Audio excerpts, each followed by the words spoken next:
s'il y a quelqu'un au son. Voilà.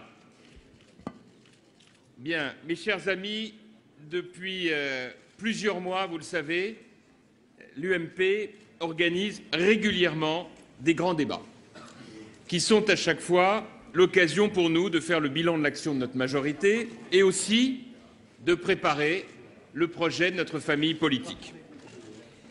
Animer le débat public, préparer les grandes échéances électorales en formulant des propositions pour répondre aux défis du pays, c'est la raison d'être des partis politiques dans une démocratie moderne. C'est la vocation de l'UMP. Si nous étions là à attendre les élections sans rien faire, sans rien proposer, nous ne serions pas à la hauteur de notre mission et on aurait bien raison de nous le reprocher. C'est d'ailleurs ce que beaucoup de gens à gauche reprochent au Parti socialiste. Organiser des primaires, tirer 20 propositions de son chapeau après un travail en chambre autour de 5 techniciens, enfermés rue de Solferino, ça ne suffit pas à faire un parti de gouvernement. Vous vous souvenez que notre précédent débat portait sur l'application des peines dans la procédure pénale. Nous avions formulé une dizaine de propositions très précises pour que chaque sanction prononcée par la justice soit exécutée. Nous formulerons début mai des propositions sur l'emploi, sur le pouvoir d'achat, la compétitivité, puis fin mai sur la justice sociale. Nous traiterons aussi de la culture, questions de défense, d'éducation, de santé, de jeunesse, de logement. Pas un seul sujet de préoccupation des Français ne nous échappe, pas un seul. Nous travaillons sur chacun d'entre eux. Nous voulons répondre à chacune des interrogations de nos compatriotes et à chacune de leurs craintes. Nous voulons leur proposer des réponses qui soient sérieuses et qui dessinent peu à peu le projet que nous voulons pour la France, l'ambition que nous avons pour la France dans laquelle nous voulons vivre demain. C'est comme cela que je conçois ma responsabilité à la tête de notre mouvement politique. Et parmi les craintes qu'éprouvent nos concitoyens, il y a celles qui concernent la mise en cause du vivre ensemble. Beaucoup de Français s'inquiètent de voir l'individualisme à outrance ou la tentation du communautarisme fragiliser notre communauté nationale. Beaucoup de Français ont le sentiment que le pacte républicain auquel ils sont attachés est remis en cause par la mondialisation ou par les échecs de l'intégration. On ne peut ignorer ces inquiétudes. On ne peut pas faire comme si elles n'existent pas. Certains vont même jusqu'à insulter ceux qui formulent ces inquiétudes. C'est l'attitude de déni qui caractérise depuis des décennies une gauche française qui explique sa coupure radicale avec notre pays. On peut aussi jouer sur ces craintes, les exploiter, les susciter, et les passant des craintes aux peurs, transformer la méfiance en bulletin de vote. C'est l'attitude du Front national, qui dénonce avec des slogans percutants, mais qui se garde bien d'apporter la moindre proposition sérieuse. Entre les Français et le Front national, il y aura toujours une différence majeure. Les Français ont besoin de solutions, le Front national a besoin de problèmes. Ne l'oubliez jamais, un problème en moins, c'est un argument électoral en moins pour Mme Le Pen. Quand on comprend cela, on comprend tout des positions du Front national, qui choisit toujours la politique du pire, de la sortie de l'euro au repli sur soi. Entre le déni des uns ou la démagogie des autres, notre conviction est qu'il y a la place pour une troisième voie, celle de la responsabilité. Ah, elle est plus exigeante, elle est plus longue, elle est plus profonde, mais c'est aussi la voie de l'efficacité. Et c'est celle que nous avons choisi de tracer à l'UMP sur cette question si sensible de la laïcité. La laïcité, ce n'est pas un faux sujet. Ce n'est pas un sujet sur lequel tout aurait déjà été dit, toutes les solutions auraient déjà été apportées.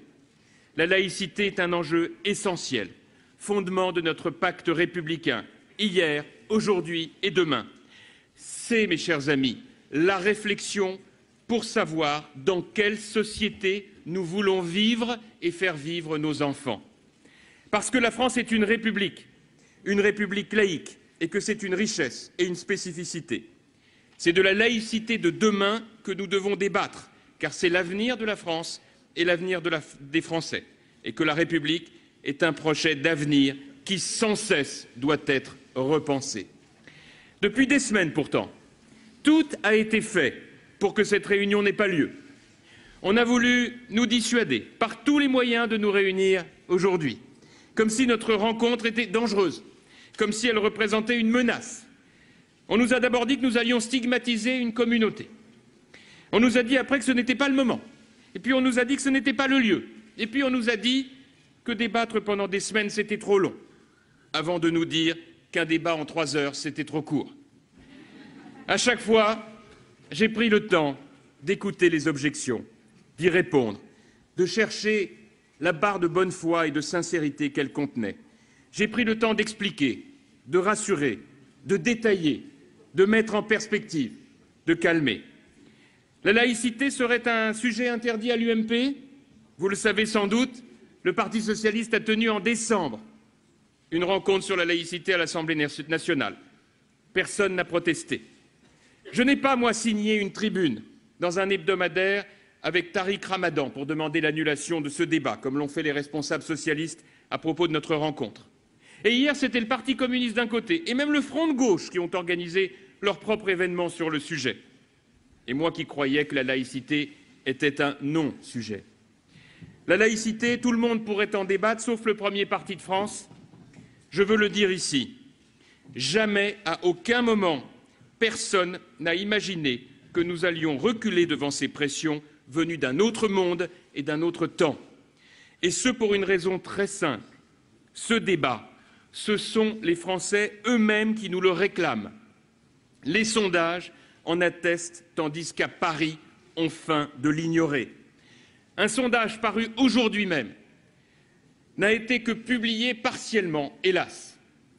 À la question « Que pensez-vous de la tenue par l'UMP d'un débat sur la laïcité et l'islam ?», 23% des Français interrogés disaient « c'est une bonne chose ». Mais il y avait une deuxième question, qui celle-ci n'a pas été publiée, alors qu'à mes yeux, elle est beaucoup plus importante. Cette question était la suivante. La laïcité est-elle, selon vous, un élément essentiel, très important ou pas important du tout pour l'identité de la France? Essentiel et très important, 83%. Cela montre combien, sur ces sujets, il ne faut pas trop se laisser impressionner par ce que l'on peut entendre ici ou là à Paris. Pendant la polémique, nous avons travaillé.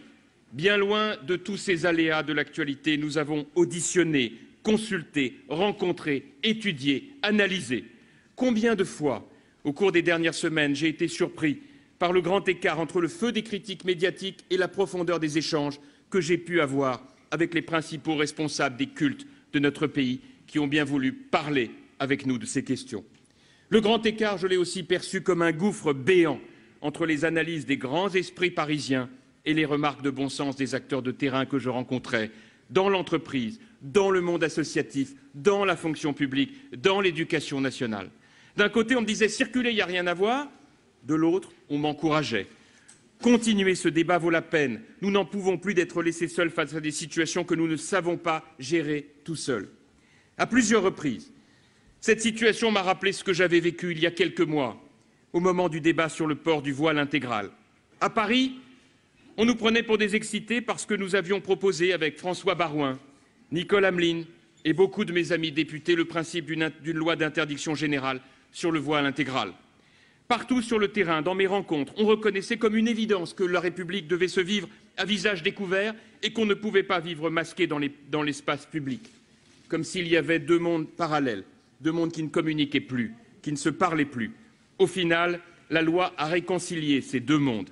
J'espère que le débat d'aujourd'hui va de nouveau y contribuer. Car ce débat, c'est l'occasion pour notre famille politique de jouer carte sur table, d'avancer ses propositions avec beaucoup de sérénité et de sérieux, sans le moindre excès.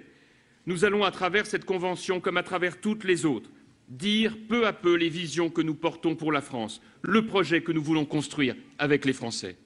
Et ce projet, il n'est pas fait que de mesures techniques, comme certains l'ont dit. Il est d'abord construit sur des valeurs. Parce que pour les Français, les valeurs de la République sont un peu, et cette image parlera à beaucoup d'entre vous, et je l'ai choisie volontairement compte tenu du contexte, les valeurs de la République sont un peu comme les 3 mousquetaires. La liberté, l'égalité, la fraternité. Mais ils en ajoutent une 4e, la laïcité, comme si D'Artagnan venait, lorsque c'était nécessaire, au secours de ses 3 amis. Alors, Nous ne pouvions pas faire l'impasse sur la laïcité et je remercie chacun de ceux qui rendent possible le débat aujourd'hui, notamment les représentants des différents cultes qui ont bien voulu nous rejoindre et qui nous honorent de leur présence, comme aussi les personnalités laïques qui ont eu le courage de prendre position, comme enfin vous tous qui êtes ici et qui nous avez encouragés. Et en cet instant précis, j'ai une pensée toute particulière pour le Président de la République qui n'a jamais ménagé son soutien à la démarche que nous avons entreprise et pour ces très nombreux Français et Françaises qui nous ont adressé des messages de soutien et en particulier nos militants sur le terrain. Certains ont bravé une pression sans commune mesure pour être ici aujourd'hui et je les en remercie. Ils sont les bienvenus, ils gardent évidemment toute leur indépendance, toute leur autonomie, toute leur liberté. Il n'est pas question d'instrumentaliser quiconque, une démocratie se nourrit d'échanges, de rencontres et de contradictions. Avant de rentrer dans le vif de notre débat, je voudrais vous lire un texte que Christophe Barbier, rédacteur en chef de l'Express, m'a demandé de rédiger à l'attention de son journal pour expliquer les intentions de ce débat. Il s'agit d'une lettre ouverte et il avait souhaité que sur la forme, ce soit une lettre ouverte à un ami musulman. Je voudrais vous lire ce texte pour ouvrir notre convention, parce qu'il traduit l'état d'esprit qui m'anime et que je souhaite pour cette rencontre. Ce texte est adressé à un ami musulman parce que certains de nos compatriotes de confession musulmane ont manifesté leur inquiétude par rapport à ce débat, notamment parce qu'ils craignent cette fameuse stigmatisation. Et à mon sens, c'est en laissant le champ libre aux extrémistes qu'on fait grandir le risque de stigmatisation. Je veux cependant leur dire que j'entends cette inquiétude et que je veux la combattre. Elle ne doit pas être un prétexte à l'inaction ou à la résignation, mais qu'ils sachent que je ne l'ignore pas. Voici ce texte. Mon cher ami, voilà des années que nous évoquons ensemble la difficulté des musulmans en France à faire comprendre leur foi, défigurée dans l'opinion par des comportements radicaux ultra-minoritaires. Voilà des années que nous déplorons tous les deux le mélange d'incompréhension, de peur, de caricature qui domine au sujet de l'islam, à tel point que beaucoup de nos compatriotes considèrent à présent, je cite entre guillemets, que les musulmans ne sont pas bien intégrés ou pire, que la communauté musulmane est une menace. Je devine la peine immense que vous devez éprouver, mon cher ami, en constatant cela. Vous, dont le grand-père est tombé en héros à Verdun avec 70 000 frères d'armes de confession musulmane venus défendre la France. Vous qui êtes pleinement français et si fiers de l'être, conjuguant comme tant d'autres foi religieuse et attachement à la République. Hier, vous m'avez dit votre perplexité à l'égard de ce fichu débat. Ce sont vos mots que l'UMP a lancé sur la laïcité. Loin de vous rassurer, cette initiative vous inquiète. Ah, il est vrai que depuis des semaines, tout ce que Paris compte d'imprécateurs et de polémistes aura fait de son mieux pour déformer nos intentions. Pour nous faire renoncer, on aura tout tenté. Manipulation, insultes, intimidation. Quoi de plus essentiel pourtant que de rappeler notre attachement à ce précieux principe de laïcité, que d'inviter à s'exprimer les différentes sensibilités sur ce bien qui fonde un projet de société généreux et presque unique au monde. Car la laïcité n'est pas le rejet des religions. La laïcité, c'est la liberté pour chacun, s'il le souhaite, de pratiquer son culte dans le respect de celui des autres et dans le respect des lois de la République. Elle a une longue histoire, parfois houleuse. La laïcité de 1905 poursuivait un objectif premier, séparer à tout prix les églises et l'État pour en finir, disait-on alors, avec ces confusions censées tromper le peuple. La laïcité de 2011 n'a pour essence ni la division ni le combat. Elle doit au contraire rassembler pour mieux vivre ensemble. Son premier ennemi aujourd'hui, c'est l'ignorance, la méconnaissance de l'autre, de sa confession ou de sa philosophie, de ses espérances ou de ses doutes. Je voudrais tant que ce débat soit l'occasion magnifique de se mettre à l'écoute pour mieux se connaître, se respecter et construire l'avenir. Nous n'éluderons pas les enjeux de l'islam de France, les progrès accomplis comme ceux qui restent à faire. Vous me disiez votre crainte à cet égard. C'est tout l'inverse. Notre objectif est d'alléger le fardeau qui pèse sur les épaules des musulmans de France. Ils n'en peuvent plus d'une stigmatisation causée par des comportements qu'ils condamnent. Vous êtes toujours le premier à me le dire. La pratique de l'islam dans une république laïque, ce n'est pas la burqa, ça n'est pas les prières de rue, ça n'est pas le rejet de la mixité. Le Front national et les islamistes se régalent de nos divisions. Ils les suscitent parce qu'ils en vivent. Par cette lettre, je veux vous dire que nous pouvons les arrêter. Là où ils dénoncent, nous proposons. Là où ils jouent sur les fantasmes, nous clarifions les choses. Imaginez ensemble que les fidèles disposent de lieux de culte à taille humaine en nombre suffisant et financés dans le respect de la loi de 1905. Imaginons des ministres du culte formés en France et attachés à nos valeurs. Imaginons un code de la laïcité et de la liberté religieuse, connu et respecté de chacun, car rappelant à tous les règles indispensables dans nos rues, nos écoles, nos entreprises. Vous le voyez, les mots que j'emploie, l'objectif que je poursuis sont empreints de paix, de respect, à mille lieues des procès d'intention que l'on nous fait. La source de mon engagement n'a jamais été la division, c'est la volonté de rassembler. Mon combat, ma vie, c'est le service d'un pays où chaque Français est considéré, où chaque Français est important. Mon cher ami, partageons ensemble cette mission. Elle a pour nom fraternité. Merci beaucoup et je vous souhaite un bon débat.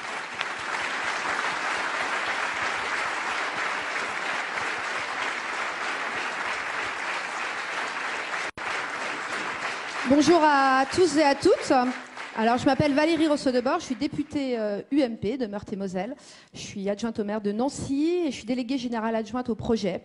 Et dans ce cadre-là, Jean-François Copé m'a confié la lourde tâche d'animer ce débat, pas si lourde que ça, quand on est empreint de volonté, mais aussi qu'on connaît ses valeurs et qu'on est serein dans la République qu'on souhaite tous ensemble. Donc, ce débat, on le souhaite en 2 tables rondes. La première, je vais vous présenter l'ensemble des participants dans quelques instants. On souhaite évidemment que chacun puisse s'écouter, mesdames et messieurs, donc on vous demandera des interventions courtes. J'aurai le mauvais rôle par moment de vous rappeler à l'heure du temps, avec le sourire, rassurez-vous, mais néanmoins fermement. La deuxième table ronde nous permettra de passer également à la deuxième disposition dont vous a parlé Jean-François. On va passer à un petit micro-trottoir. Avant, je vous présente donc nos invités avec l'honneur à notre invité qui nous vient d'Espagne, Monsieur Eugenio Nazaré. Vous êtes membre d'un think tank que nous connaissons bien à l'UMP. Vous êtes également membre du Parti populaire et nous vous remercions vraiment beaucoup d'avoir fait le déplacement pour venir évoquer aussi ce qu'est la laïcité ailleurs qu'en France, comment elle se vit. Je ne vous représente pas Jean-François Copé. Le père Mathieu Rouget, qui est... je ne vous trouve plus sur ma liste. Voilà. Vous êtes prêtre du diocèse de Paris, on vous connaît. Vous êtes le prêtre notamment de Sainte-Clotilde et vous êtes directeur du service pastoral d'études politiques. Bon, je ne présente pas Monsieur Barbier, journaliste bien connu. Je ne présente pas Monsieur le ministre Barouin. Monsieur Gilles Bernheim, vous êtes grand rabbin de France. Merci à vous d'avoir accepté de participer à cette table ronde. Madame Levade, vous êtes professeure de droit. C'est important, le droit, surtout par rapport au débat que nous allons mener aujourd'hui. Le droit n'est pas tout, mais le législateur dit le droit. Donc je crois que votre propos sera également intéressant. Monsieur Luc Châtel, ministre de l'école, donc vous êtes parfaitement à votre place ici. Vous avez un certain nombre de propositions à nous faire et à nous dire. Vous avez travaillé sur la thématique de l'école et de la place de laïcité dans l'école. Monsieur... excusez-moi. Pardon. Monsieur Farida Hanache, voilà. Vous êtes co-auteur d'un livre qui s'appelle « Pour un islam de France » et vous l'avez écrit avec l'imam Chalgoumi et donc vous allez venir nous exposer vos propositions par rapport à cela. Et puis je terminerai par vous, monsieur, dont vous êtes... Excusez-moi. Vous savez, c'est un métier présentateur et je ne suis pas présentateur. Ça y est, je ne vous trouve plus. Pardon. Ouais. Joël Mergui, excusez-moi. Je suis désolée. Président du consistoire. Voilà. C'est là, vous êtes président du consistoire, je suis vraiment désolée. Merci à tous. Je demande de l'indulgence, Valérie n'est pas journaliste. Oui, non, je ne suis pas journaliste, je suis que députée. Je lui ai demandé d'animer voilà. Et je voudrais lui rendre hommage et la remercier. C'est gentil. Voilà. Donc je vous propose tout de suite un petit micro-trottoir qui dure 5 minutes. Où on Voilà, les présentations viennent d'être faites par Valérie Rousseau-Debord, des présentations un petit peu laborieuses. Alors Jean-François Copé vient de s'exprimer pour lancer cette première table ronde. On l'entendra de nouveau vers 18h10 où il présentera les 26 propositions. Nous avons à côté de nous Marianne Bonchamp. Bonjour. Bonjour. Alors vous êtes conseillère à l'UMP pour la cohésion sociale. Alors ces 26 propositions, elles ont plus ou moins déjà été dévoilées. Pourquoi avoir tenu coûte que coûte à faire ce débat? Pourquoi ne pas avoir tout simplement transmis ces propositions à l'Élysée?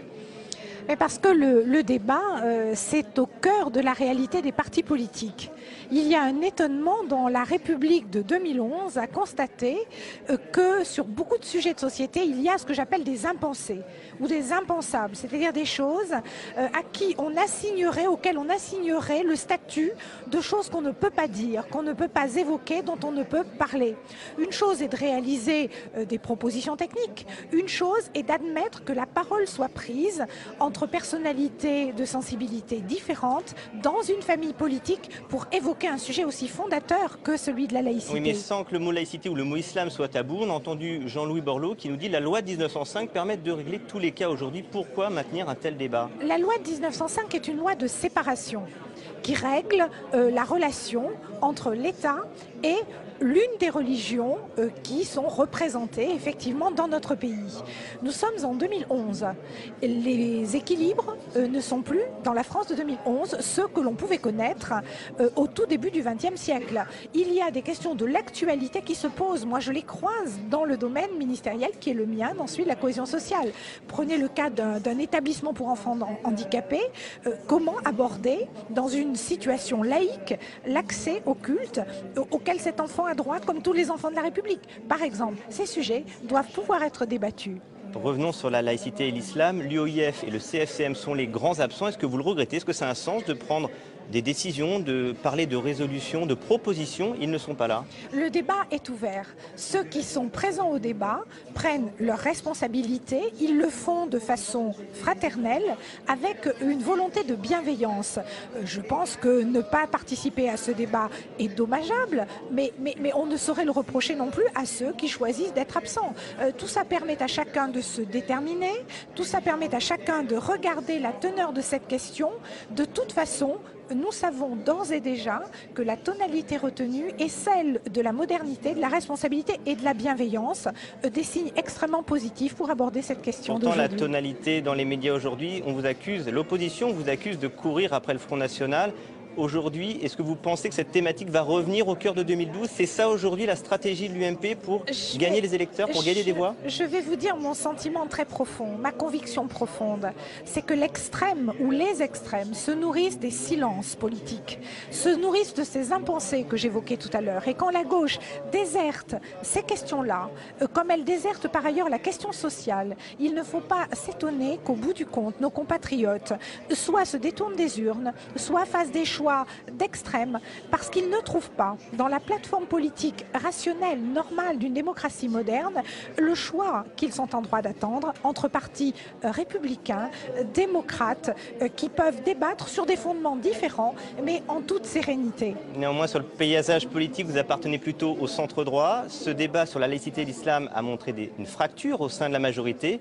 Aujourd'hui, est-ce que vous avez l'impression que les plaies sont pansées ou qu'on assiste réellement à une division il va falloir s'en remettre pour 2012? Moi, vous savez, les seules fractures qui m'intéressent vraiment dans ma conviction politique, ce sont celles de la société française. Quand j'entends Jean-Paul Delevoye parler d'une société française souffrante, quand j'entends la tentation des communautarismes, je me désole. Quand je vois que nous sommes capables de nourrir le débat et de le faire encore une fois avec cette bienveillance que j'évoque, alors je me rassure. Très bien, je vous remercie. Écoutez, je vous propose tout de suite de revenir à cette première table ronde sur la laïcité. Des frontières à ne pas franchir, c'est ça l'idée du pacte social. La fraternité, comment se traduit-elle? Par des politiques de solidarité. Quand on parle de l'État-providence, quand on parle du modèle social, quand on parle des politiques sociales françaises, on le trouve dans l'idée de la fraternité, de notre devise républicaine. Et la laïcité, c'est une très longue histoire sur plusieurs siècles et qui a trouvé son point de conclusion en 1905.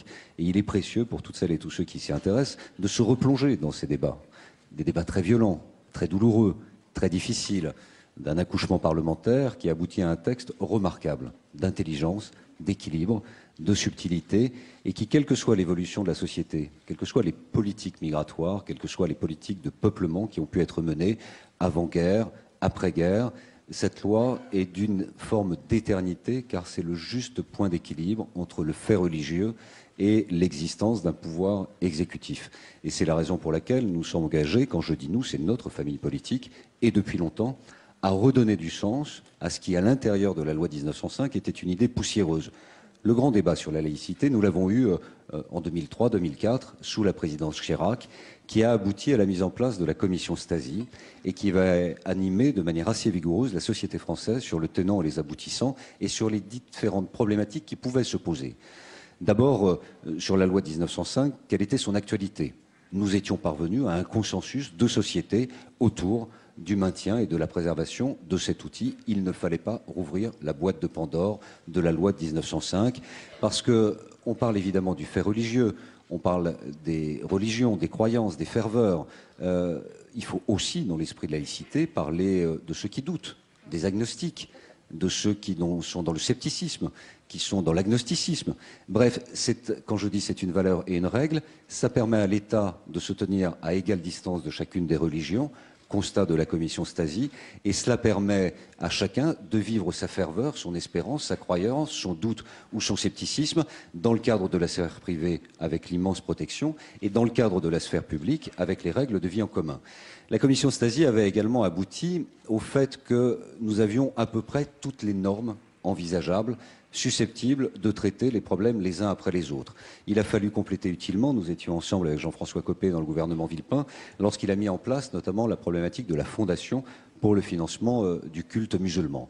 Donc, pour résumer une position qui vient de loin, sous cette présidence Chirac, l'un des grands acquis a été de redonner de l'élan à une valeur qui était oubliée et qui était menacée par un bélier qui s'appelait le fondamentalisme religieux et qui nous a poussé, pour une question de faiblesse de normes au niveau européen et d'absence de textes chez nous, de protéger les consciences en formation, nos jeunes, et qui aboutit à cette loi remarquable de l'interdiction du voile à l'école. Nous nous sommes interrogés à l'époque sur le point de savoir s'il fallait aller plus loin. Question du voile dans les universités. Nous sommes dans le cadre d'un pacte européen, nous sommes dans le cadre de la déclinaison des jurisprudences de la Convention européenne. Il n'était pas question d'aller plus loin. Nous avons sanctuarisé l'école républicaine, nous avons redonné de l'élan et de la vitalité à la loi 1905 et nous avons fixé un cadre normatif suffisamment adapté aux problématiques actuelles. La présidence Sarkozy a apporté un complément très utile et je veux rendre hommage à Jean-François, qui est mon ami, j'ai soutenu pour l'exercice de ses responsabilités à la tête de notre famille politique. Et je félicite d'apporter du mouvement, de l'animation, on va le dire, une certaine vitalité hebdomadaire à la qualité de nos travaux. C'est son caractère, son tempérament, et je le soutiens pleinement. Nous avons été, l'un et l'autre, l'auteur de la loi sur le voile intégral. Sous cette présidence récente, nous avons réglé un problème très important de ce qui n'était pas un fait religieux. En quelque sorte, la question de la burqa était beaucoup plus simple sur le plan politique à régler que la question du voile à l'école, parce que ce n'était pas un fait religieux.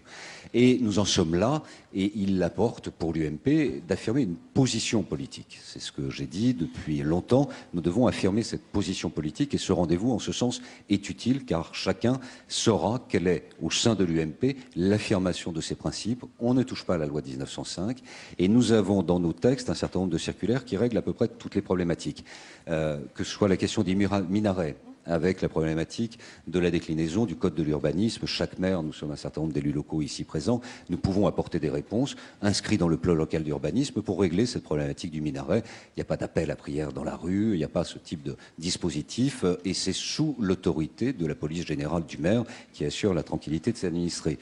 La même chose se produit en termes de circulaires et d'applicabilité de ces circulaires pour la création de la prière dans les rues, pour la question des cantines à l'école, pour la question des problématiques dans les services publics, notamment les services publics hospitaliers. Que l'on puisse utilement le conforter par un code de la laïcité, qui est la proposition de Jean-François Copé et de l'UMP, je ne peux à titre personnel que l'encourager et l'accompagner, puisque nous avons travaillé sur ce sujet depuis de nombreuses années, et je pense que ce serait précieux et attendu par les élus locaux, attendu par les acteurs des services publics, attendu pour tous les praticiens qui veulent savoir quels sont leurs droits et leurs devoirs en matière d'application de la règle de la laïcité. Et pour le reste, je crois que nous pourrons refermer la page et ainsi considérer que l'UMP, ayant affirmé l'une de ses valeurs de rassemblement autour d'une certaine idée du pacte républicain, nous aurons été utiles à la construction d'un projet politique pour les mois qui viennent. Merci. Le pacte républicain, c'est un symbole. Les symboles sont importants, quel qu'en soit le nombre qui sont touchés par ces symboles. Monsieur Barbier, vous êtes un acteur avisé du monde politique, du microcosme. Vous l'observez, vous l'analysez. Vous êtes un citoyen aussi. C'est quoi la laïcité pour vous ? Alors la laïcité, pour moi d'abord c'est un débat passionnant à tenir, quelle que soit la période. Et j'ai considéré pour l'Express qu'il était important de mener cette réflexion, de mener ce débat avec nos lecteurs, avec la société civile dans cette période. Pour plusieurs raisons, et je constate que plusieurs partis ont embrayé sur cette idée. Plusieurs raisons. D'abord, nous vivons avec les révolutions arabes un moment intellectuel, outre géopolitique, assez intéressant. Nous voyons des peuples dans des pays musulmans se libérer de régimes autoritaires sans tomber dans l'islamisme. Or, beaucoup d'intellectuels, moi compris, croyaient qu'il fallait supporter des régimes autoritaires parce que c'était le mal nécessaire, le seul rempart contre l'islamisme. Et on s'aperçoit qu'il peut n'y avoir ni l'un ni l'autre. Sacré défi et sacrée leçon d'humilité pour nous tous. Première raison conjoncturelle qui me semblait me faire penser qu'il fallait tenir ce débat. Deuxième raison, nous sommes à l'amont d'une présidentielle, au début d'une campagne présidentielle. On va parler bientôt des problèmes les plus conjoncturels, les plus concrets, les plus urgents pour les Français, l'emploi, la sécurité, etc. Donc les problèmes plus philosophiques, dont on se dit qu'ils sont très importants, très symboliques, mais qui ne reviennent pas forcément dans la conversation de tous les jours, ces problèmes-là, il faut les poser aussi en amont. Après, nous n'aurons plus le temps. Ça sera un sprint vers le scrutin. Et ce sont des problèmes qui engagent jusqu'à la devise républicaine. Donc, ils ont toute leur place dans la présidentielle. Ensuite, c'est l'histoire qui définit la laïcité, qui nous oblige à toujours en parler. Certains, paraît-il, avaient le sentiment qu'il fallait en finir avec ces débats. Sans doute parce qu'il y avait un peu trop de polémique. En fait, moi j'ai l'impression que ce débat, il faut qu'il ne finisse jamais. Parce qu'il est toujours vivant, il doit toujours être maintenu dans notre société, dans notre République. C'est parce que nous en débattons en permanence que nous évitons les scléroses de la pensée ou les embardées secrètes qui font que quand on se réveille, c'est trop tard. Parlons-en toujours. Nous n'étions il n'y a pas si longtemps, avec un chef d'État, le général de Gaulle, qui, en privé, disait un jour, colomber les deux mosquées, c'est pas possible. Aujourd'hui, j'avais un invité l'autre matin sur LCI qui était Laurent Wauquiez. Nous avons 2 mosquées au Puy-en-Velay et il me décrivait à quel point ça se passe très bien. Et donc il n'y a pas de souci. Donc nous avons fait un énorme chemin en moins d'un demi-siècle. Il y a plusieurs siècles, il y avait un poète qui s'appelait Chrétien de Troyes. Tout un symbole quand même. Et nous vivons avec cette histoire et bien entendu, nous avançons vers l'avenir. Alors, comment définir la laïcité avec tout cet héritage et surtout cette impression que ce débat ne finira jamais ? Même si le législateur ou le politique, à certains moments, doit arrêter des positions.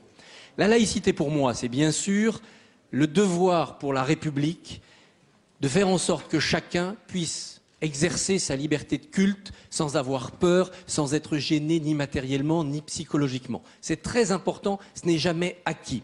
Mais en retour, c'est bien entendu le devoir pour la République de protéger la res publica, la chose publique, qui, si elle est publique, ne peut pas être privée, donc ne peut pas être religieuse. Et bien entendu, les religions font du prosélytisme, la plupart du temps sympathique, parfois un peu plus séditieux, et la République doit parfois dire non. Ici, c'est un territoire, c'est un domaine public, la religion n'entre pas. Elle doit le faire fermement, mais placidement. Et puis le dernier devoir de la République, et pour moi c'est le 3e pilier de la laïcité, c'est le devoir des pouvoirs de la République de protéger les religions contre 2 menaces. D'abord la menace intégriste, qu'elles ne savent pas toujours contenir en leur sein. On l'a vu avec la religion catholique il n'y a pas 30 ans. On peut le voir avec d'autres religions, c'est toujours une vigilance à avoir et la République doit être aux côtés des clergés, aux côtés des responsables pour les aider à éviter les fièvres intégristes. Et puis enfin, il faut protéger les religions contre les fausses religions, c'est-à-dire contre les dérives sectaires. Et souvent, la République a tendance à s'endormir et à ne pas voir que des sectes se développent et que les vraies religions, les religions vraiment belles, peuvent en être atteintes. Merci. Protection. Effectivement, Monsieur Mergui, en renouvelant mes excuses qu'André Rossino, mon maire, qui vous connaît bien, ne me pardonnera pas. pour le président du consistoire central, ça veut dire quoi la laïcité? Tout d'abord, je voudrais dire le président du consistoire central est présent ici parce que ce débat, qui a fait beaucoup de débats, c'est un débat qui, pour notre communauté, a 2 siècles. Puisque déjà, il y a 2 siècles, Napoléon avait réuni le Grand Sanhédrin pour poser à peu près les mêmes questions qui se posent aujourd'hui, de revoir et d'écouter la fidélité des Juifs à la France. Alors, c'est pour cela que même s'il y avait débat, je pense que les Juifs sont habitués à ce type de débat et d'être présents ici pour apporter une contribution, une expérience aussi, l'expérience du consistoire, qui pendant 2 siècles a été justement le garant, même si la loi de la laïcité est en 1905, je pense que déjà antérieurement, c'était les mêmes questions qui se posaient. Et je voudrais résumer en disant, bien sûr, c'est aujourd'hui, la laïcité, c'est la garantie du vivre ensemble, mais c'est aussi le bien vivre en soi pour mieux vivre ensemble. C'est-à-dire que je crois qu'on ne peut pas aujourd'hui se dire que vivre ensemble, c'est gommer complètement les différences entre les différentes personnalités, les différentes spécificités dans une communauté nationale, mais c'est au contraire permettre aux différents représentants des cultes que nous sommes là, aux différentes institutions cultuelles, de pouvoir apporter aux citoyens français les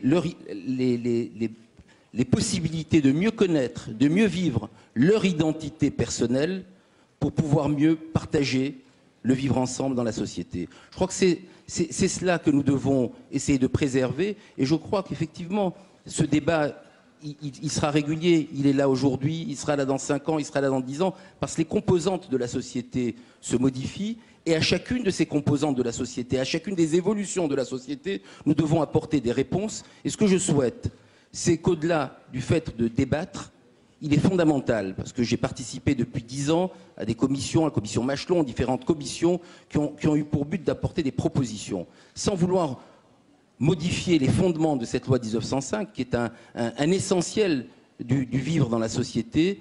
Il faut voir comment on arrive à adapter chacune des règles pour pouvoir répondre aux attentes des citoyens de toute confession qui ont des attentes. Et quand on a des attentes, quand on vit bien son identité personnelle, quand on vit bien sa religion ou sa spécificité ou sa culture ou son ethnie ou tout ce qui nous représente personnellement, on arrive beaucoup mieux à être intégré dans une société. Clermont-Tonnerre disait il y a maintenant très longtemps, tout en tant qu'individu, rien en tant que nation. Ça s'est vérifié pour le judaïsme pendant 2 siècles d'histoire et je suis persuadé que ça peut se vérifier pour l'ensemble de nos religions si on sait, au terme de ce débat et dans les suites de des propositions qui seront faites, trouver des moyens pour répondre aux attentes de chacune des spécificités de chacun des cultes. Merci beaucoup.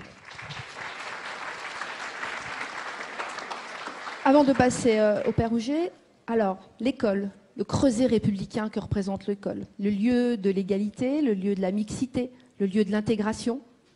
C'est quoi la laïcité à l'école, Monsieur le Ministre? D'abord, Valérie, je voudrais rebondir sur ce que Christophe Barbier disait tout à l'heure. Moi, je veux remercier Jean-François Copé et toute l'équipe de l'UMP d'organiser non seulement ce débat, mais des débats.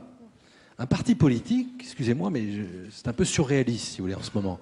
Un parti politique, c'est pas uniquement distribuer des investitures pour les élections.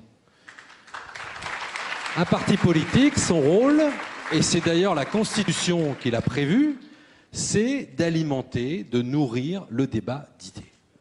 Et je vais vous dire, il y en a un qui nous a quand même appris ça, c'est Nicolas Sarkozy. Qu'est-ce qu'il a fait quand il était président de l'UMP? Il a organisé des débats. Et accessoirement, ça nous a quand même fait gagner les élections présidentielles et législatives. Donc je ne suis pas sûr que le débat soit le pire des chemins qui mènent aux élections nationales. Voilà. Alors, quand on a dit ça, c'est un sujet absolument majeur. Alors je ne vais pas revenir sur les valeurs républicaines et autres, mais l'école est l'incarnation des valeurs républicaines. Et donc, la laïcité, vous savez que si on regarde comment s'est construite l'école de la République, les lois Jules Ferry, 1881-1882, elles se sont construites autour de 3 piliers. La gratuité, l'obligation et la laïcité. La loi du 16 juin 1881, c'est la loi sur la gratuité. Et la grande loi Jules Ferry sur l'éducation, qui date du 28 mars, on vient de fêter l'anniversaire, 1882, c'est une loi sur la laïcité qui, monsieur le grand rabbin, prévoit en dehors du dimanche une journée dans la semaine pour l'instruction religieuse. C'est dans la loi de 1882, pour séparer l'instruction religieuse de l'école. Et elle est complétée par une loi de 1886 qui prévoit, depuis cette date, que l'enseignement à l'école publique n'est plus le fait de religieux. L'enseignement est fait par des enseignants qui ne sont pas des religieux. Eh bien, moi, en tant que ministre de l'Éducation nationale, je suis quelque part dépositaire de cet héritage que nous avons à faire vivre. Et donc, la laïcité, c'est une valeur absolument majeure de notre école de la République au quotidien. Et je rebondis sur ce que disait François Baroin tout à l'heure.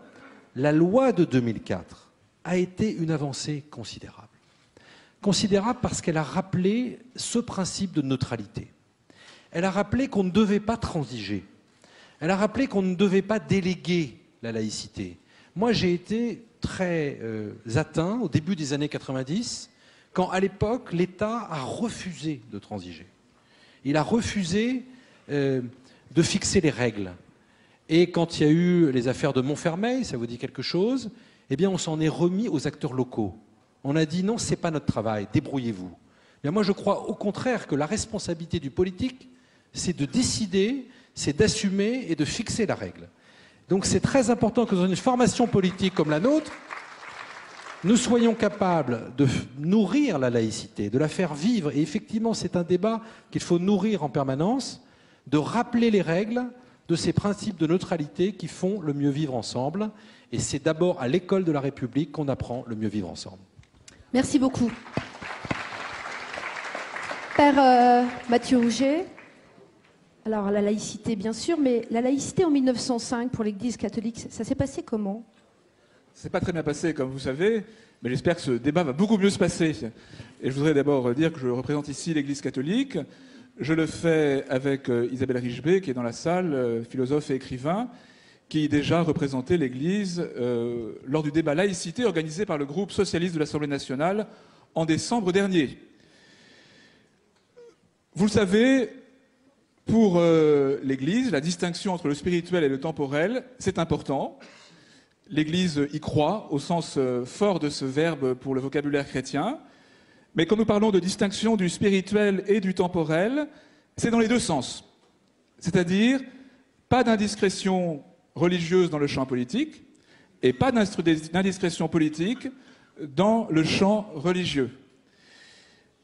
Cette distinction, elle s'exprime aussi dans un respect, et le respect, c'est aussi le dialogue, un dialogue libre et serein, comme celui que nous avons cet après-midi.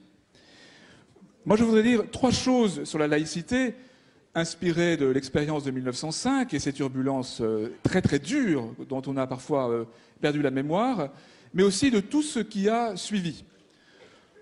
Premièrement, il faut que nous nous rappelions, et je pense qu'il y a suffisamment de bons connaisseurs de la Constitution parmi nous, que le mot laïcité, le mot lui-même, le substantif, n'est pas dans la Constitution. L'article 1 de notre Constitution, c'est que la République est indivisible, laïque, adjectif, sociale et démocratique. Et il me semble que c'est très important de nous rappeler cela, parce que la laïcité n'est pas une idée en soi, une idée platonicienne, voire une idole, voire une religion. Pour reprendre une très belle expression que vous avez eue récemment, monsieur le grand rabbin, la laïcité est un art de vivre. Et donc traiter de laïcité en France aujourd'hui, c'est cultiver cet art de vivre, et c'est le faire avec le pragmatisme qui va avec un art de vivre.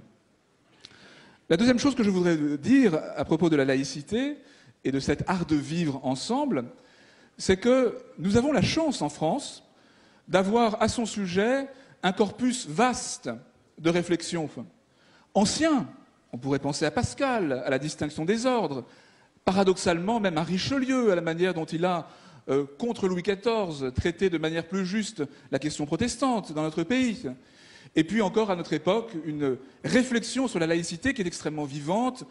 Il suffit de nommer Émile Poulain, Marcel Gauchet, Pierre Manant, Philippe Portier, actuel titulaire de la chaire sur cette question-là à l'École des hautes études en sciences sociales. Donc nous avons un corpus de réflexion bien vivant. Et donc soyons sereins sur notre capacité à réfléchir sur le sujet, parce que la réflexion est bien vivante.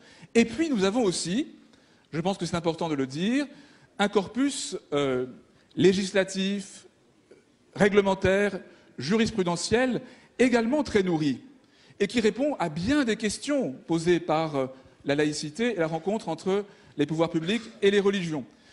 J'ai entendu ces derniers jours la proposition d'un code de la laïcité qui rassemblerait toute cette législation éparse. Alors, je suis heureux de vous dire que ce code, il existe. C'est la liberté religieuse et le régime des cultes en droit français, un travail que l'Église catholique a fait avec de nombreux juristes en 2005, dans le sillage d'un grand travail dans ce domaine que vous avez évoqué, Monsieur le Ministre, dans les années déjà à la fin de la présidence de Jacques Chirac et puis le début de la présidence de Nicolas Sarkozy.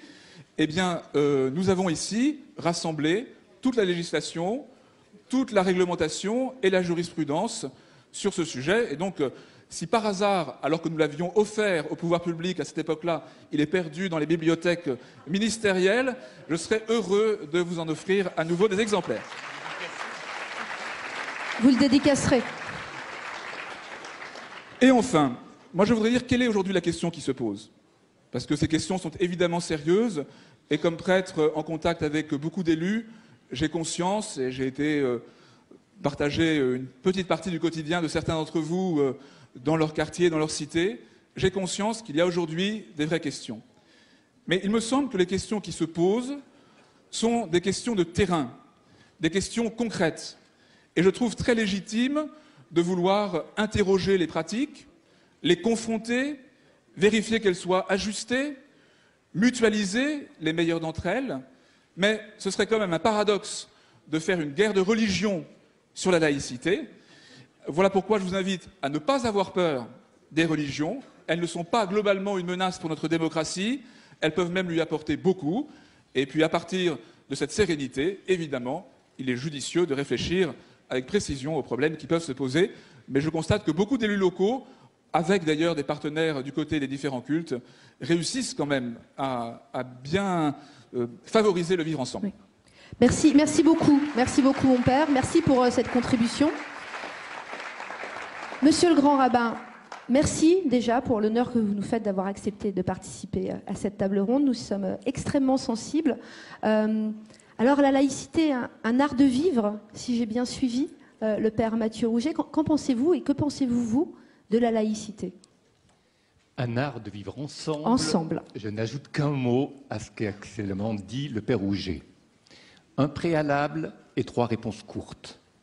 Le préalable, vous le savez, la conférence des représentants des cultes français à laquelle j'appartiens n'avons pas souhaité ce débat. En même temps, il n'était pas question de boycotter et encore moins de stigmatiser un parti politique serait-il majoritaire. C'est la raison pour laquelle, en dépit des termes exprimés dans cette tribune, et cette tribune, nous y adhérons tous, les représentants des cultes en France, simplement, j'ai préféré être présent pour qu'une absence ne soit pas interprétée et serve d'argument politique. Notre posture est morale, elle ne peut être politique en tant que représentant des cultes en France. Nous en remercions. Permettez-moi d'ajouter 3 choses. Vous m'avez posé la question, posée à chacun, sur la définition de la laïcité. Je crois qu'il est important de rappeler que la laïcité n'est pas la religion de ceux qui n'ont pas de religion ou qui n'ont pas de culture religieuse. C'est important de le rappeler. C'est une manière de dire que la laïcité n'a pas de raison d'être sans les religions. La laïcité n'est pas une doctrine, et comme a eu la faiblesse de le rappeler en mon nom le Père Rouget, c'est un certain art de vivre ensemble, et c'est aussi au nom de cet art de vivre ensemble que le président Joël Mergui et moi-même avons souhaité être présents ici ce soir. J'ajouterai une deuxième chose fondatrice au sujet de la loi de 1905. La loi de 1905 n'est pas censée assurer au culte l'égalité de moyens. C'est son article 2 qui le rappelle. La loi de 1905 est censée assurer une égalité de liberté d'exercice de la religion, ce qui n'est pas la même chose. Cela devait être rappelé. Et j'ajouterai, pour conclure, que ce qui fonde cette laïcité pacifique, heureuse en France, ce sont les principes républicains, le fameux triptyque, si vous me permettez d'employer cette expression, liberté, égalité, fraternité, ce qui veut dire qu'au sein de cette conférence des représentants des cultes en France, nous souhaitons rappeler que la liberté, pour nous, représentants des religions, c'est aussi la liberté d'entrer dans une religion et le droit de la quitter. L'égalité, faut-il le rappeler, c'est aussi l'égalité entre l'homme et la femme. Et c'est aussi l'idée que Dieu n'appartient pas à une religion, mais que s'il n'y a pas un consensus autour d'une certaine idée de Dieu, ces religions ne peuvent pas cohabiter dans cette République. Et pour ce qui concerne la fraternité, elle ne s'applique pas seulement à ceux qui font partie de cette religion, quelle qu'elle soit. La fraternité épouse une certaine idée de l'humain, et c'est au nom de cette idée d'humanité propre à tous les hommes, ce qui veut dire que nous avons tous eu un même père dans le langage biblique, Adam, c'est-à-dire que nous sommes tous frères, qu'il y a des liens de sang entre nous, entre citoyens, ce qui veut dire que nous ne sommes pas seulement solidaires, mais frères de tous les citoyens. Au nom de cette idée de la fraternité, il nous appartient de décliner le principe de laïcité. Merci. Merci. Merci. Merci beaucoup, monsieur le grand rabbin, d'avoir rattaché effectivement la laïcité à notre triptyque républicain et cet héritage du siècle des Lumières. Gérard Longuet, vous êtes avec nous dans la salle, vous êtes ministre de la Défense. Alors, dans l'armée, il y a des aumôniers. Peut-être un micro pour monsieur le ministre. Oui, je donnerai le tien. Dans l'armée, il y a des aumôniers et la loi de 1905 a organisé cela. Comment ça se passe dans l'armée pour que chacun puisse, dans l'espace public et dans le respect, avoir son expression et sa confession? Oui, Madame le député, chère Valérie, d'abord, j'ai un regret personnel sur un sujet aussi grave et aussi passionnant de n'y consacrer à titre personnel que peu de temps. Mais vraiment, je voudrais remercier Jean-François Copé d'avoir organisé ce débat et de l'avoir maintenu. Un pays qui n'a pas le courage de se poser des questions collectives majeures, une formation politique qui n'aurait pas ce courage, en effet, ferait la voie à tous les extrémismes. Merci Jean-François, c'est la première raison de ma venue. La seconde, c'est que j'ai en effet un témoignage. Je suis désolé, ou je vous tourne le dos, ou je leur tourne le dos. Voilà, je vais venir par là et venir de côté. Voilà, ici. Je voudrais apporter le témoignage de mes responsabilités récentes au titre du ministère de la Défense. Cela n'a pas toujours été facile. Cela n'a pas toujours été facile. Et je crois très honnêtement que s'il y a une fusion culturelle française qui a surmonté de très vieilles divisions, c'est la Première Guerre mondiale. Et si je dois voir un symbole de cette coopération fructueuse d'une diversité culturelle, c'est cet élan au lendemain de la Première Guerre mondiale qui nous a amenés à nous respecter les uns les autres, parce que dans l'épreuve du feu, il y a eu une extraordinaire solidarité de cultures différentes. Et cela s'est traduit par l'initiative singulière de créer à Paris, sur une souscription nationale et volontaire à l'initiative du maréchal Lyotet, de la première mosquée qui existait à Paris et qui ne fait aucune concession d'architecture. C'est une mosquée authentique. Mais, Père Rouget, le général André, qui tenait ses fiches et qui stigmatisait en 1904 ou en 1903 ceux des officiers qui allaient à la messe ou dont les épouses allaient à la messe, car tout était su et noté, celui-là a été balayé par cet immense élan d'un peuple rassemblé pour défendre sa liberté. Nous avons eu des monuments d'anciens combattants de confession juive, de confession catholique, de confession musulmane. Naturellement, à Verdun, chacun a sa place. Ce que je voudrais dire aujourd'hui, c'est pourquoi ça a été possible. Parce que dans une communauté, et l'armée est avant tout une communauté, nous avons un formidable besoin de confiance mutuelle.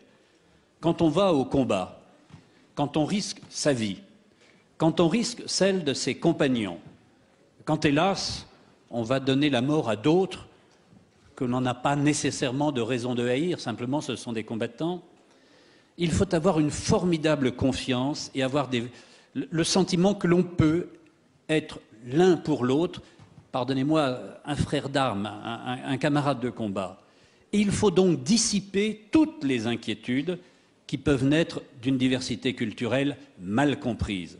Et la force de l'armée française, et on le voit par exemple sur le terrain des OPEX, qui est un terrain extrêmement sensible, c'est de faire en sorte que des femmes et des hommes, beaucoup d'hommes, des femmes aussi, de cultures profondément différentes, ont une confiance absolue les uns dans les autres, parce qu'ils savent ce qu'ils partagent est évidemment est supérieur.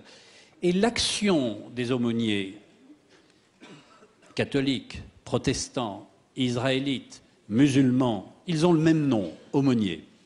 C'est une action qui a contribué à faire en sorte que chacun comprenne l'autre dans sa différence et que ce qui fédère l'emporte très largement sur ce qui peut distinguer.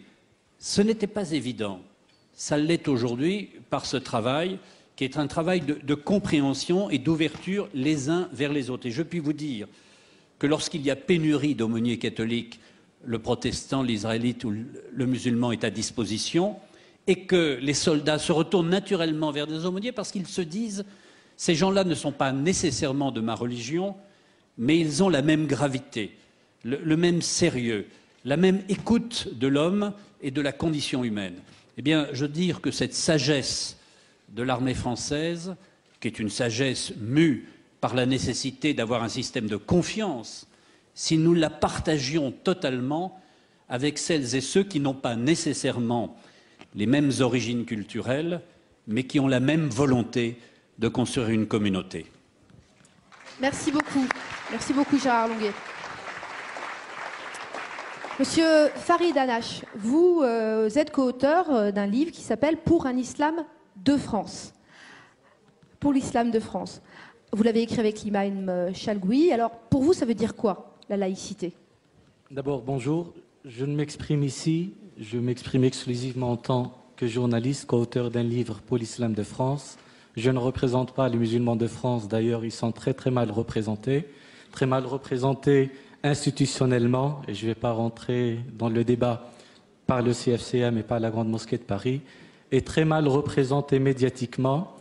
Et je fais un clin d'œil à notre ami de l'Express, parce qu'il y a tant de clichés, tant de fantasmes, ce sont eux qui stigmatisent parfois la communauté musulmane et qui créent un fossé entre une communauté qui n'existe pas. On n'a jamais parlé d'une communauté musulmane, mais on est en train de créer, par des fantasmes médiatiques, par des manipulations politiques, qui sont ni de droite ni de gauche, qui sont parfois de droite et de gauche, un communautarisme. Au mois de novembre 2010, j'ai participé à un débat au Grand Orient de France. C'est une loge maçonnique de gauche. L'intitulé des deux débats, c'était l'islam et la laïcité. Donc, si j'ai déjà participé à un tel débat, il serait absurde de ne pas participer à un débat organisé par un parti républicain, peu importe ce que certains hommes d'État peu importe ce que certains hommes d'État ou certains opposants ou certains représentants de l'intégrisme islamiste ici en France ont dit, l'UMP reste un parti républicain. Ne pas débattre, c'est une lâcheté. Ne pas agir, c'est une trahison. Et puisqu'on est dans une démocratie, il n'y a pas un délit blasphématoire pour un débat. On peut débattre sur tous les sujets. Il est absurde qu'il y a quelques mois, la Tunisie a changé de gouvernement. Les Tunisiens sont en train de débattre de tous les sujets. La Tunisie, c'est un pays laïque. C'était une dictature, c'est une démocratie naissante. Ce n'est pas encore une démocratie. Eux, ils débattent, que des gens ici n'ont pas le droit de débattre. D'autant plus qu'avant-hier, l'IOIF, l'Union des organisations islamiques de France, a organisé plusieurs débats sur le sol français avec un intitulé qui s'appelle « Laïcité, islamophobie ». Si des intégristes ont le droit de débattre, les républicains ont le droit, ont le devoir même de débattre. Merci. Concernant la laïcité, une petite vision, mais toutes les visions vont apparaître un peu prosaïques, parce que ce n'est qu'après qu'on va rentrer dans le détail, et parfois le diable se cache dans le détail, c'est là où il y aura des problèmes. La laïcité, c'est un sanctuaire contre le débordement du religieux sur la sphère publique. Malheureusement, on peut constater, quand on constate qu'il y a des manifestations sectaires, ce ne sont pas islamiques, musulmanes, ce sont des manifestations sectaires. Il faut apprendre à dire des débordements sectaires, des agressions sectaires, des provocations sectaires. Et là, oui, il faut que la laïcité soit respectée par le droit ou par des proclamations politiques.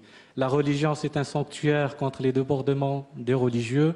Elle est surtout une muraille contre l'ingérence politique dans le fait religieux. Et cette muraille, elle doit être solide. Il ne faut pas que les religieux et les religions soient manipulés par des politiques, par n'importe quelle politique.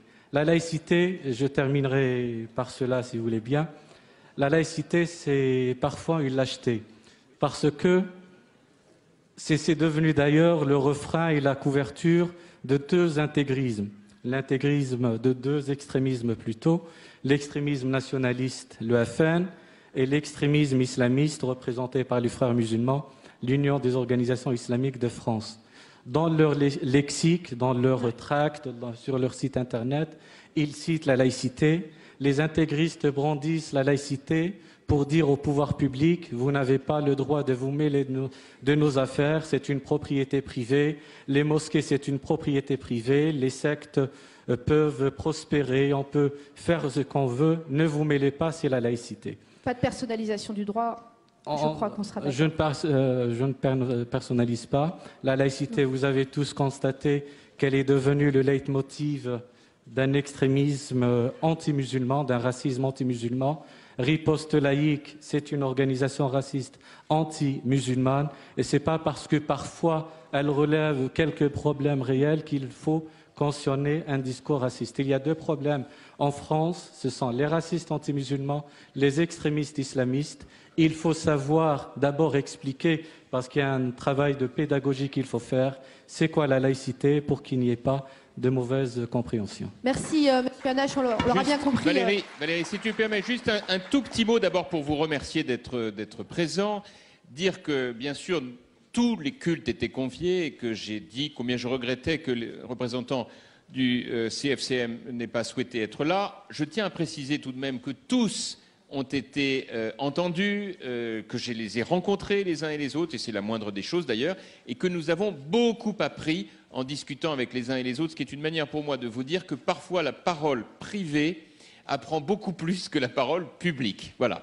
La deuxième chose que je voudrais dire, c'est que je suis bien d'accord sur ce qui a été évoqué à l'instant. Il y a des adversaires de la République. Et par rapport à ce que vous évoquiez, ceux qui sont dans une logique anti-musulmane sont aussi dangereux que ceux qui sont intégristes de l'autre sens. Et c'est pour cela qu'un grand parti républicain a la vocation de dire on ne va pas laisser ces deux camps s'opposer sans que rien ne bouge. Je rappelle que ceux qui ont aujourd'hui la majorité des suffrages des Français, ce sont les partis républicains, à condition qu'ils fassent leur travail. Et si nous avons tenu, quoi qu'il arrive, et je remercie Gérard Longuet de ce qu'il a dit tout à l'heure, à ce que ce débat ait lieu, et c'était l'objet de mon introduction, c'est évidemment parce que nous n'avons pas du tout l'intention que des extrémistes testent la République. Et c'est pour ça que ce débat a lieu dans la forme qu'il a lieu. Et merci à chacune et chacun des personnalités qui sont là d'en faire la démonstration. Merci. On parle mal effectivement de ce qu'on connaît mal. Et il était bon aujourd'hui de faire ce débat. Voilà, vous venez donc d'entendre les représentants des trois grandes religions avec un petit mot conclusif de Jean-François Copé. Et je vous propose tout de suite de retrouver Christian Jacob, qui est le patron des députés UMP à l'Assemblée. Christian Jacob, bonjour. Bonjour. Alors, vous l'avez vu il y a un instant, il y a des grands absents, l'UOIF et le CFCM. Est-ce que vous le regrettez? Est-ce que ça a un sens de faire des propositions alors qu'ils ne sont pas là?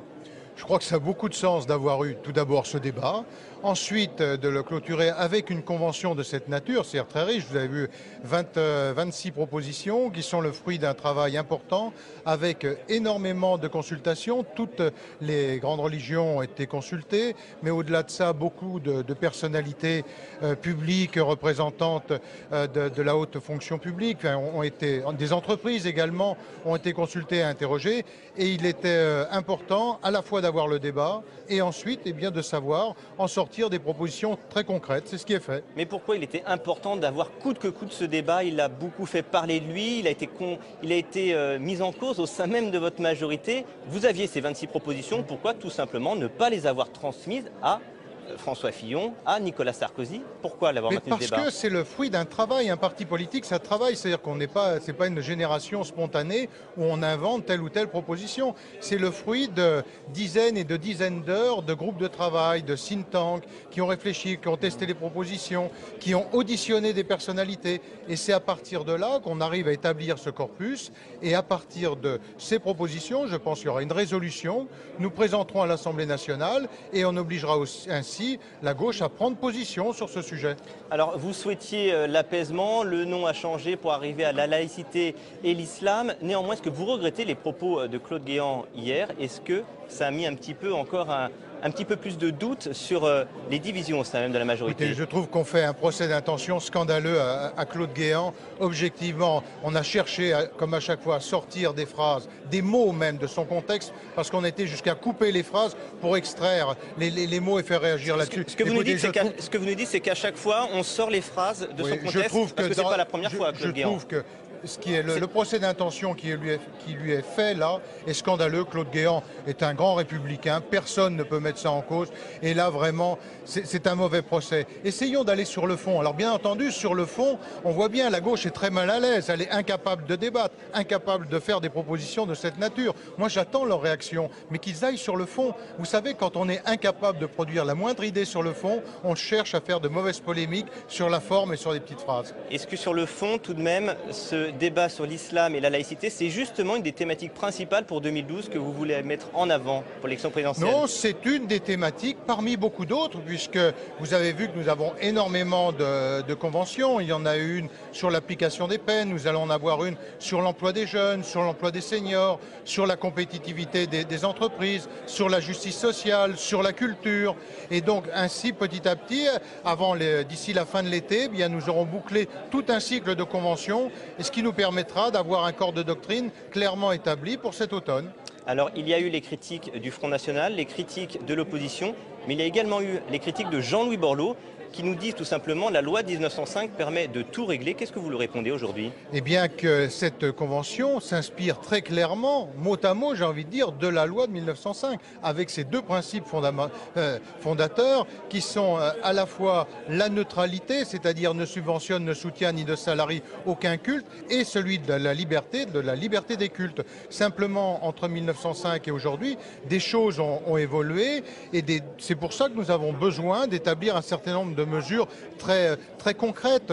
Je pense à l'alimentation dans les cantines, dans les lieux scolaires. Je pense au fait de ne pas pouvoir récuser un agent de service public pour des raisons de sexe. C'est aussi important. Et tout cela, eh bien, il fallait prendre le temps de le redire, de le remettre à plat avec des propositions précises. Alors, très concrètement, justement, ces mesures, on peut pas elles auront lieu difficilement trouver avant plus concret 2012, que ça. après 2012. Il y a encore un petit point d'interrogation sur les prières de rue. Vous laissez la main à Claude Guéant? Non, les prières de rue, on ne peut pas. Un des principes fondateurs de la loi de 1905, c'est que le religieux ne peut pas empiéter sur le public. Lorsque l'on prie dans un lieu public, le religieux empiète sur le public. Et donc ça relève tout simplement des services de police et de sécurité. Et ce code de la laïcité, il se fera en plusieurs étapes. Une première étape avant l'été, une prochaine étape après 2012. Est-ce que finalement on ne compile pas ceux qui existaient déjà? Non, non, non. Vous savez, si c'était aussi simple que ça, je pense qu'il y aurait eu moins de polémiques. C'est parce que nous avons eu cette majorité à ce courage, et notamment Jean-François Copé, de poser ces débats et de ne pas les fuir. Merci Christian Jacob. On va tout de suite accueillir Benoît Paru, qui est un des ministres qui a joué le jeu, qui est présent aujourd'hui pour ces tables rondes. Benoît Paru, venez ici. Bonjour. Bonjour. Alors, vous êtes un des ministres présents, un des 14 ministres présents. Est-ce que vous avez eu le choix? Bien sûr que j'ai le choix. Tout le monde a le choix. Et heureusement d'ailleurs, dans une démocratie, chacun a le droit de participer ou pas à un débat. Moi, il me paraît essentiel de participer à ce débat parce que je ne sais pas à quoi sert un parti politique s'il n'est pas là pour débattre et pour organiser des débats. Et enfin, il y a un point intéressant cet après-midi. Et c'est surtout pour ça que j'ai voulu venir. C'est que cet après-midi, enfin, on fait le débat. Parce que ça fait 2 mois qu'on ne parle que du débat sur le débat. J'ai entendu personne depuis 2 mois parler du fond. Et ce qui nous intéresse, c'est quand même le fond pour pouvoir répondre à l'attente de nos concitoyens. Mais sur le fond, tout de même, quand vous entendez Jean-Louis Borloo qui nous dit la loi du 1905 permet de tout régler, aujourd'hui, qu'est-ce que vous lui répondez? Il n'y a pas que l'opposition, il n'y a pas que le Front National, c'est au sein même de cette majorité qu'il est remis en cause ce débat. Qu'est-ce que vous avez envie de répondre à la majorité? Je réponds à la majorité et à Jean-Louis Borloo. Jean-Louis, j'imagine qu'au Parti radical, il organise des débats sur tous les sujets. Et j'espère que le Parti radical, eu égard à son histoire, s'intéresse à la question de la laïcité. Au nom de quoi y aurait-il une fatwa, et j'utilise à dessein ce terme, pour organiser des débats sur un sujet quel qu'il soit? Au nom de quoi va-t-on faire un procès d'intention à un parti politique parce qu'il veut ouvrir des questions, lancer des sujets, ouvrir des débats? À quoi on sert, nous, partis politiques, si ce n'est à ça? Merci Benoît Paru. Je vous Merci propose tout de suite de retourner dans la table ronde. La table ronde sur la laïcité, c'est tout de suite en direct sur les chaînes parlementaires. On est là pour aussi dialoguer, on peut se dire des choses parce que vous êtes citoyen français et c'est à cela que je veux venir. Parce que, effectivement, la laïcité, c'est la règle de vie dans une société civile avec des gens qui pensent très différemment et qui ont la religion qu'ils souhaitent avoir. C'est la raison pour laquelle, personnellement, jamais je ne parle de Français musulmans, de Français catholiques, je ne connais que des citoyens français. Et ça, nous devons bien évidemment le marteler. Et alors, il y a un panneau, justement, quand on fait ce genre de débat, dans lequel Jean-François, d'ailleurs, n'est pas tombé, je le dis tout de suite, c'est que nous ne devons pas prendre l'analyse de la laïcité du point de vue des religions, mais du point de vue du législateur que nous sommes. Eh bien, on va interrompre un instant cette retransmission du débat en direct sur la laïcité et l'islam, direction l'Assemblée nationale, vers la Commission des affaires étrangères et de la défense réunie. Au programme, il y aura l'audition d'Alain Juppé et de Gérard Longuet. Il va bien sûr être question de la Côte d'Ivoire. Écoutez. 2 jours, comment envisagez-vous le nécessaire processus de réconciliation interne entre Ivoiriens qui seul permettra la stabilisation du pays? Bien évidemment, nous attendons également un point de situation sur les opérations en Libye et notamment sur ce qu'implique pour nos troupes le passage du commandement des opérations à l'OTAN. De même, nous ne pouvons oublier l'Afghanistan. Un calendrier de transfert progressif d'autorité au profit des autorités afghanes a été adopté. Pensez-vous que les 2 années qui viennent suffiront pour que ce transfert d'autorité soit viable? Il est clair que l'accroissement de nos engagements extérieurs aura également un impact sur l'état de nos forces et également sur nos équipements. Il aura aussi un coût En avez-vous, Monsieur le Ministre, une première estimation? Avant de céder la parole à mon collègue Axel Poniatowski, je rappelle aux députés de la Commission de la Défense que nous resterons dans cette salle après l'audition pour examiner, en présence du ministre de la Défense, le projet de loi transposant les 2 directives européennes marché de défense. J'en ai terminé. La parole est à mon collègue des Affaires étrangères. Merci, Monsieur le Président, mes chers collègues. Comme Guy Tessier vient de vous en informer, cette audition commune de messieurs Alain Juppé et Gérard Longuet a donc été décidée ce matin même en conférence des présidents, afin que l'Assemblée nationale, à travers nos 2 commissions, soit informée au plus tôt de la situation à Abidjan et des opérations menées en Côte d'Ivoire par les forces françaises. Messieurs les ministres, à mon tour de vous remercier pour avoir accepté cette audition aujourd'hui, même afin de nous apporter tous les éléments d'information qui nous permettront d'apprécier les raisons qui ont conduit notre pays à s'impliquer directement. Hier, le secrétaire général des Nations Unies, Ban Ki-moon, a écrit au président de la République pour lui demander le soutien des forces françaises aux opérations militaires que l'ONUCI allait conduire, conformément à la résolution 1975 du Conseil de sécurité, et cela pour mettre hors d'état de nuire les armes lourdes utilisées contre les populations civiles et les casques bleus.